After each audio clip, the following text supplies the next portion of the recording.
Սիրելի քաղաքացիներ, օքեյ եք մեր էներգետիկ համակարգի, այսինքն լույսի ռուբիլնիկը տալ ադրբեջանցիներին։ Ես օքեյ չեմ։ Այսպես կոչված լույսի ռուբիլնիկը Ադրբեջանին տալու անոնց Փաշինյանի այս հայտարարությունն է անվանում Հայկ Մամիջանյանը։ Այո, միանշանակ եւ աներկբա Հայաստանի եւ Ադրբեջանի էներգետիկ համակարգերը միանալու են իրար։ Խայտառակ պայմանավորվածություն է անվանում այդ գործարքը Հայաստան խմբակցության падգամավոր Գառնիկ Դանելյանը։ Ըստ նրա հայկական էներգետիկ համակարգը ադրբեջանականին միացնելու համար է Հայաստանի կառավարությունը իրենով արել Հայաստանի էլեկտրական ցանցերը։ Մենք գործընթացները, որ սկսվել է հեցի պահով, սեփական տիրոջի սխալելու եւ պարզ արդեն ակնհայտ է դառնում, որ փաստացի պլանավորված ծրագրված մի հրեշավոր ծրագիր էր, որ ապագայում իրենք նաև իրենց խոսքով կարող է դառնալ նույն ծրագրի մի մաս։ Եթե միացվեն Հայաստանի ու Ադրբեջանի էներգետիկ համակարգերը, Երևանն ու Բաքուն էլեկտրաէներգիայի բարձրավոլտ գծեր կկառուցեն, կվերաթողարկեն եղածները, բացատրում է էներգետիկ փորձագետ Արամ Արջանյանը։ Հայաստանի եւ Ադրբեջանի միջև ժամանակին գործում էին մի շարք բարձրավոլտ գծեր, աշխատում էին մի շարք ենթակայաններ, որոնք վերաբաշխում ու սնուցում էին այդ գծերը, խոսքը գնում է այդ գծերի վերաթողարկման մասին, նոր գծերի կառուցման մասին եւ անհրաժեշտության դեպքում նոր գեներացնող հզորությունների մասին։ Այդ ենթակառուցվածքների գործարկումից հետո պետք է սկսվի էլեկտրաէներգիայի փոխադարձ վաճառքը։ Երևանն ու Բաքուն կկարողանան միմյանց տարածքներն օգտագործելով էլեկտրաէներգիա վաճառել նաև երրորդ երկրների, կարծում է Արջանյանը։ Հայաստանից դեպի միջինասիական երկրներ եւ Հայաստանից դեպի այն երկրների ցանցեր, որոնք միացած են Ադրբեջաներին։ Էլեկտրաէներգիայի հարցերով ՄԱԿ-ի ազգային փորձագետի կարծիքով էլեկտրաէներգիայի ավելցուկ ունեցող Հայաստանի համար սա առավելություն կարող է լինել։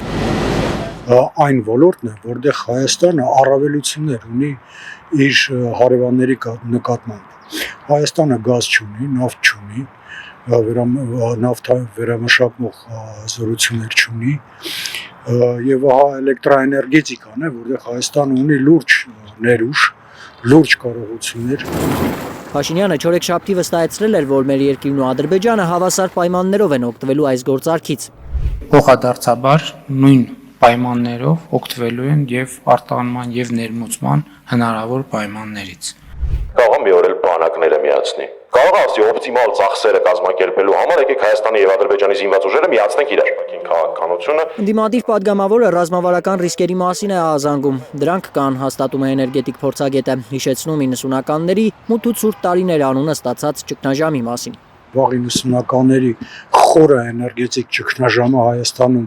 տեղի ունեցավ այն պայմաններում, երբ որ Հայաստանը մինչ այդ գերկախված իրավիճակի մեջ էր Ադրբեջանից ներկրվող այդ ժամանակ մազութի,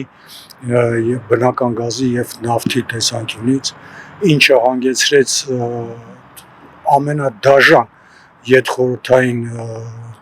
պատմությունների ընթացքում էներգետիկ եւ համակարգային ճգնաժամի։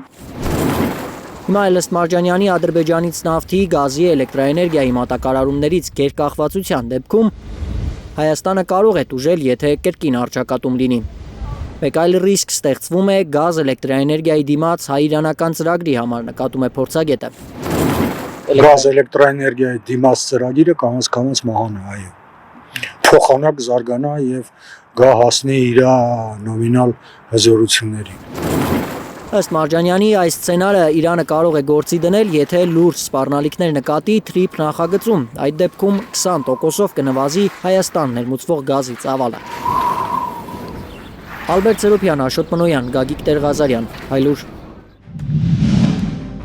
Հայաստանում ու աշխարհում տեղի ունեցող իրադարձությունների մասին առաջինն իմանալու համար բաժանորդագրվեք մեր ալիքին, սեղմեք զանգակը, որ բաց չթողնեք ամենահրատապը, կարևորն ու հետաքրքիրը։